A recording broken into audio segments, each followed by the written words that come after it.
Father Omar. When the woman is washing, does she wash inside or around the area? With regards with the musk or just the ghusl in general? The mosque. Question says, when a woman is washing, does she put it inside or outside in areas, etc.? If you use the interpretation that is pertaining to a woman being fertile, enhancing and increasing her ability to become pregnant, then obviously a person is going to say in and out. If it's just an issue of cleanliness, hygiene, an issue of perfuming herself, then it's definitely going to be on outside, not just specific to her private area, her legs, anywhere that has any type of blood on it.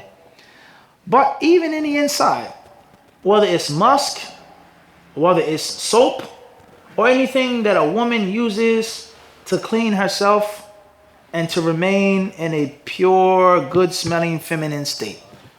Alaikum salam to Allah. Now, obviously, Umar, this hadith is going to be transformed to a modern practice. How women lived back then is not like how women live today. Several aspects. The availability of water, products, and the list goes on. So anything that women use today that's well known, that is not haram in itself, it isn't harmful, that provides the necessary cleanliness, the necessary smell, the necessary preservation of a woman's body, the nature of a woman's body, and of her femininity is going to be used. Everybody understand this? Now, we don't want to get into the whole debate of naturalism versus the modern products and modern chemicals. That's your own lifestyle. Some people only use herbal things, natural things. Alhamdulillah. Some people use modern means, soap and shampoo and body wash and cleaner, conditioner, etc. Other sprays and things that women use that are well known with regards to the cleanliness of a woman's private area.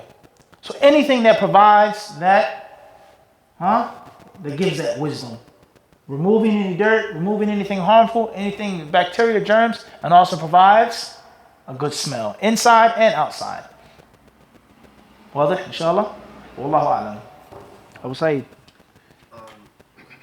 With that narration of using the musk to enhance fertilization, that wasn't from the Prophet, right? Because how do we harmonize that, what the scholar said, or the Sahaba said, with modern day science now in regards to ovulation, when a woman is ovulating, for her chances of getting pregnant? Right. That tafsir is not from the Prophet ﷺ. That's from some of the ulama. Some of them mentioned it, some of them agree with it, and there were others who staunchly went against it. And the rule that we mentioned before is that anything that's not from the Prophet ﷺ. The question was with regards to the interpretation of using the musk in or outside of the woman's private area, with regards to enhancing the ability to become pregnant, enhancing the ability to conceive, etc. Is that from the Prophet ﷺ, modern science, ovulation, so on and so forth? We say that tafsir is not from the Prophet ﷺ. It's from some of the ulama. Most of the ulama hold the view that it's pertaining to cleanliness and smelling well. However, the rule is that any opinion or view, any interpretation that's not from Muhammad ﷺ, nor is it from that which the companions agreed upon, and then it's open to modern science and modern medicine. What this faqih understood, what this tabi'i understood, is pertaining to his time, his locale, his knowledge. Whether it's the issue of astronomy, science, medicine. Everybody understand this? Unless it's something that is traced back to the lantern of prophecy. Something that goes back to what? Mishkat al-Nubuwwah. Ibn Abbas got it from the Prophet. It's a different story now.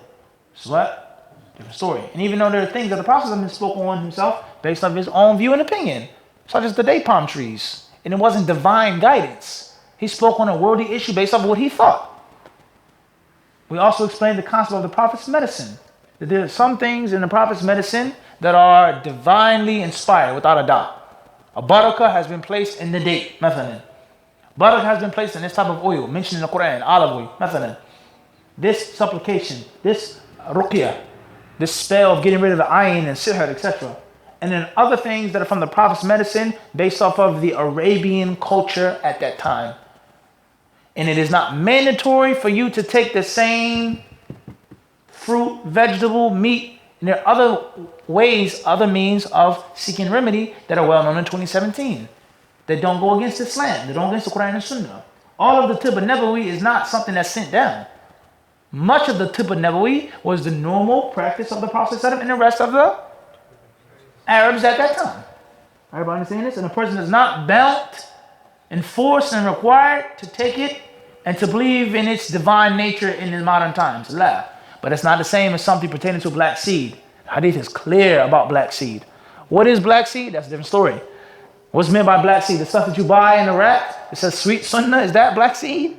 That's a what? Different story. What's black seed? Mustard seed, shunies, it's a whole different argument. Many people don't know what black seed is. Everybody have this? So all of the Tibb Nabawi is not what? Specific revelation. There's some things that the Prophet ate and did that was natural and normal for the people at that time. And there are certain interpretations of the ulama that they based off of their what? The extent of knowledge that they had in the 7th century, in the 5th century, in the 8th century. And it's not something that the people are forced to stick to, especially if it's going against scientific proof, evidence. I read like this? However, we say at the end of the day, Allah knows best. The wisdom behind that, perhaps we don't deny what we don't know about. Allah alam, a woman perfuming herself and making herself and her body parts fragrant. Maybe bringing the husband what? Closer to her. Smells so good. He wants to be with his wife more than her just wash it up normally with soap and shampoo. But she's actually, and I'm not trying to be funny, the people brought up the question, not me. Naam, Sharif. I didn't bring up the question. Omar and Abu Sa'id, they brought the question up, so I'm just giving back what people asked about. A woman perfuming her vagina is not the same as a woman just washing up and being clean. Her body smells good as a whole, and this specific part of her body as well. That's going to do what with the husband? It's going to do what? It's going to draw him closer to it. And inshallah, if he's more intimate with his wife, in most cases it's going to be, perhaps that's included in that as well. Everybody got this? Everybody understand this or not? And as we go deeper than that, and deeper and deeper and deeper, but we're going to stop here. We're going to what? We're going to stop there. But this is a very important issue that could go what, Sharif? It could go much deeper. With regards to the wisdoms, what? Behind that. Wallahu a'lam. Question from online, question that I was asking, what kind of perfume is Next question. on around the vagina? Next question.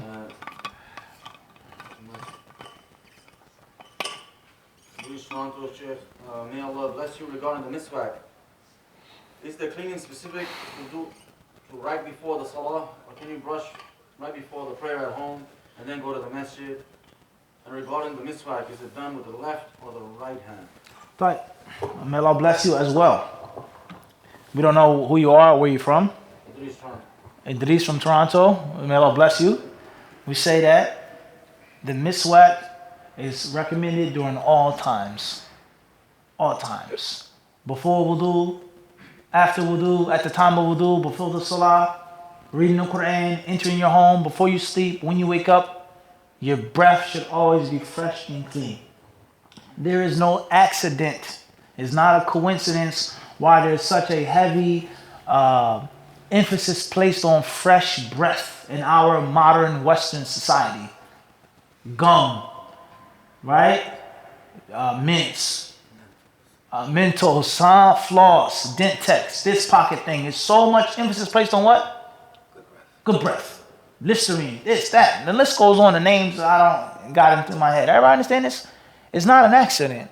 You go to Rite Aid or Walgreens and you may literally take 10 minutes to pick out a toothbrush. Soft, medium, Oral-B, Colgate. Electric. Your head is spinning. Batman, Superman, electric kitty brush, a lot of them. What some brothers may have in their bathrooms. Grown men. Only Allah knows. Only Allah knows. Some grown men may have superheroes in their toothbrush, huh? This is a reality. So the point I'm trying to get to is the culture of the mouth, of teeth, of the tongue, of the gums is a what? Is a major culture. How much money is made off of dental science every year? How much money do dentists make? Right or wrong, Devin? Right or wrong? A lot of money. Because people, they want their teeth to look good. They want their mouth to smell clean. They want their breath to be fresh. They want to have nice. Everybody understand this? This is a precept of all of this. Dental hygiene is based off of, in Islam, what? Siwak. Who can't afford a miswak? How much energy does it take to use the miswak? How much knowledge do you have to use the miswak? It's available for what? Every single Muslim. And that is the precept of what? Of the bigger concept of dental hygiene. Everybody got this? Those who do have money, those who can afford it, those who do have detailed knowledge. Everybody understand this? And this is something that was acknowledged by the non-Muslims themselves. I read an article once years ago by an Orientalist, a non-Muslim, who was attacking Islam.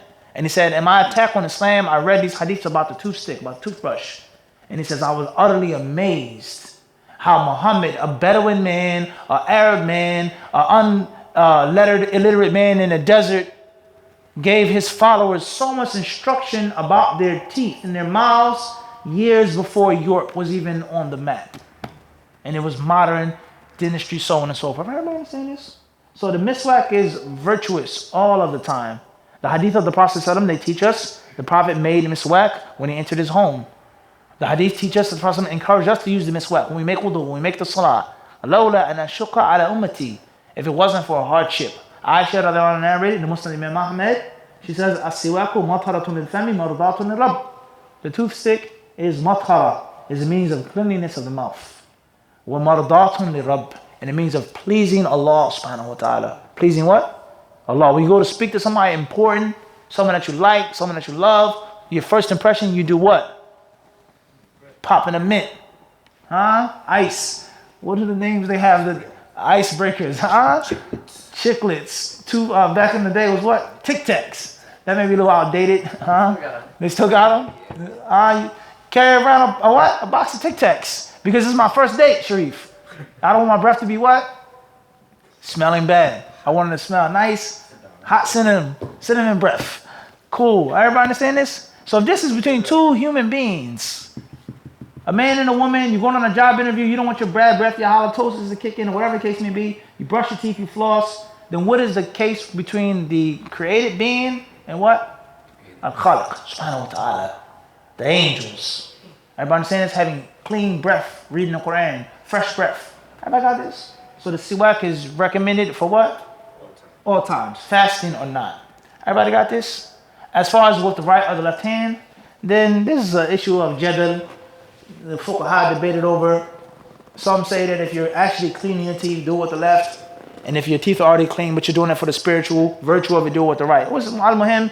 Do it whatever hand you want to do it in. Where the Prophet never specified. Even though the Prophet, as Aisha narrated, was fond of the right side. When he purified himself, when he combed his hair, when he put on his clothes. Everybody got this? And the mouth is not something that's najis. It's not a nasty part of your body where you say use the left.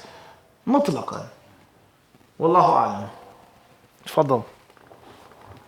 For a brother who grew up wanting to become a doctor, but it necessitates him taking out interest-bearing loans, what does one say to him? Is there any way for him to take these loans or become a doctor, or is it just, should you just avoid it? Someone who wants to become a doctor and he has to take interest-based loans, what I would advise, we can give him general advice, but the specific rulings, I would advise him to go to the websites of those specialists of the United States. Those who have knowledge of the Sharia and those who have knowledge of the modern economic and financial issues. And there are many websites of people that are trusted and inshallah respected specialists on this field with regards to mortgage, riba, houses, etc. That's my advice, first and foremost, is to go back to those websites in which the fatwa are there regarding these interest-based loans, so on and so forth. As far as my personal advice, then obviously we're going to tell him to avoid the riba to the best of his ability. If he can be patient, wait a couple of years, if he can have some other money, if he can get a debt or a loan from another place that doesn't have interest or less interest, then that's best. For him to make dua to Allah to deliver him from dealing and sticking his hand into that pool of blood, that filthy blood, riba. And once your hand is soiled with it, it's very hard to get the smell off your hands. Unfortunately, everybody understand this? It's very hard to get your smell off his hands. As that non-Muslim said, he used to work in the Midwest, of the United States. He was talking about, he was an illegal immigrant in America, and he worked in a slaughterhouse for a major food chain. I'm not going to mention the name of the food chain. You probably eat from it on a daily basis, Allah Mustaan. Major food chain in which they kill the animals, they process the animals, so on and so forth. So all of the horrific things in the slaughterhouse and how they treat the animals and process the animals. He said that the smell is so horrible. When you go home, you take a 10-minute shower, steaming hot water, you scrub, you scratch, shampoo, soap. He says the smell never ever leaves your pores. No matter how much you try to clean yourself, you always smell like that. That's my comparison of riba. Once you start dealing with it, it's going to be stuck on you. You try to get out of this, you cover that, another cart, next no, it's on you. You don't even realize it. This may be from riba. I bought this on riba. I'm buying something without riba, but I'm paying a riba fee. It's very dangerous for us all to realize this. Everybody got this?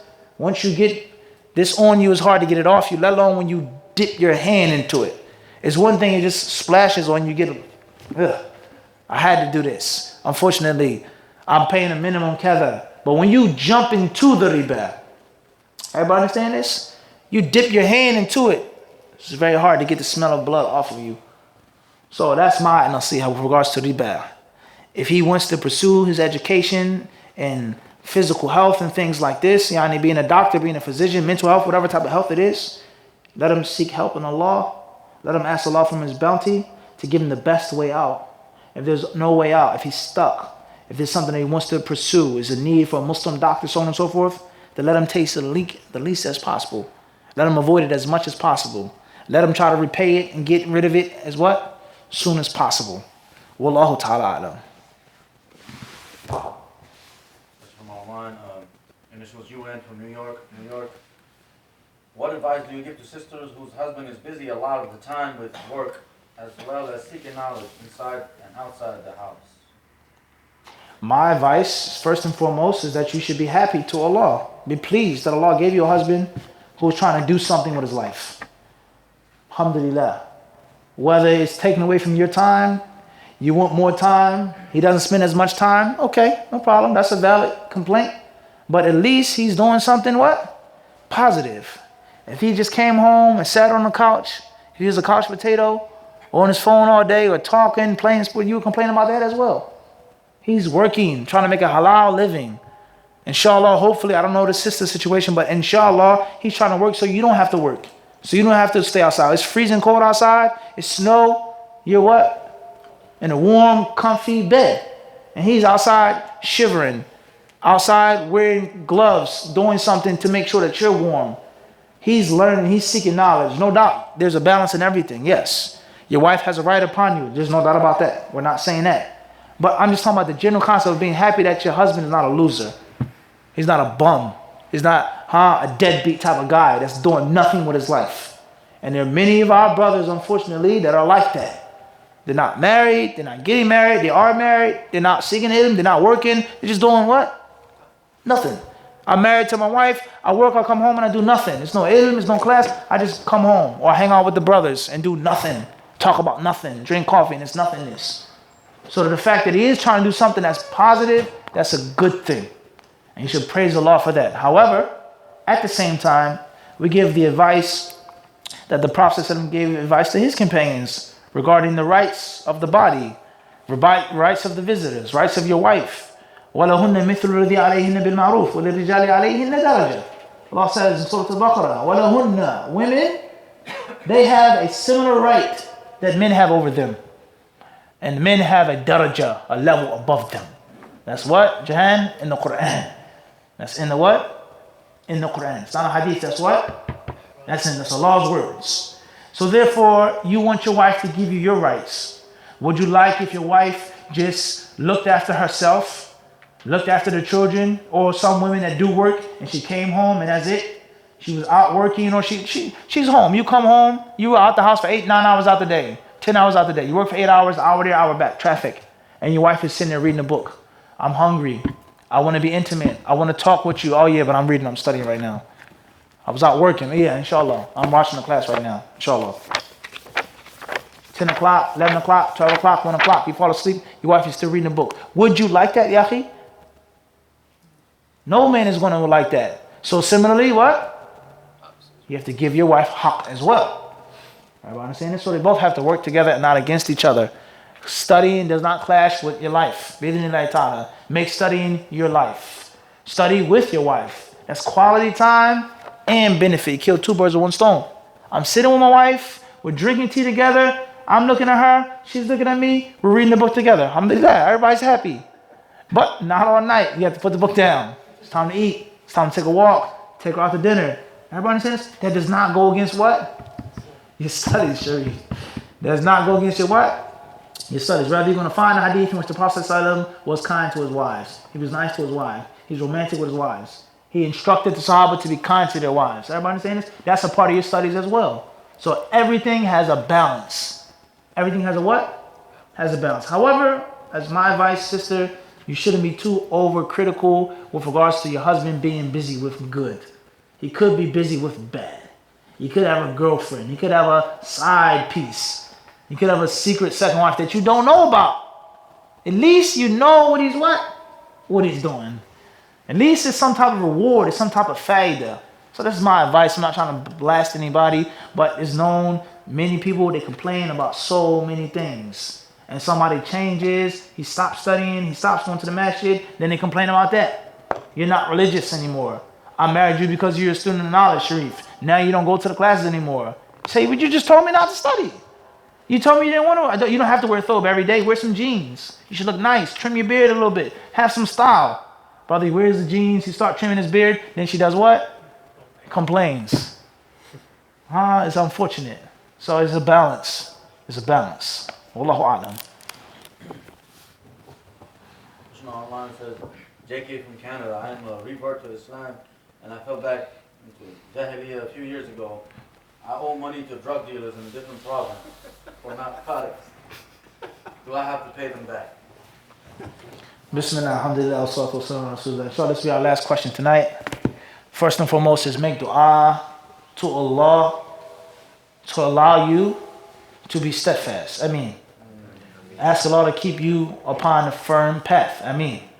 And steadfastness is only from Allah subhanahu wa ta'ala. If Allah doesn't make you steadfast, you can't be steadfast. Obviously, you have to try, yes.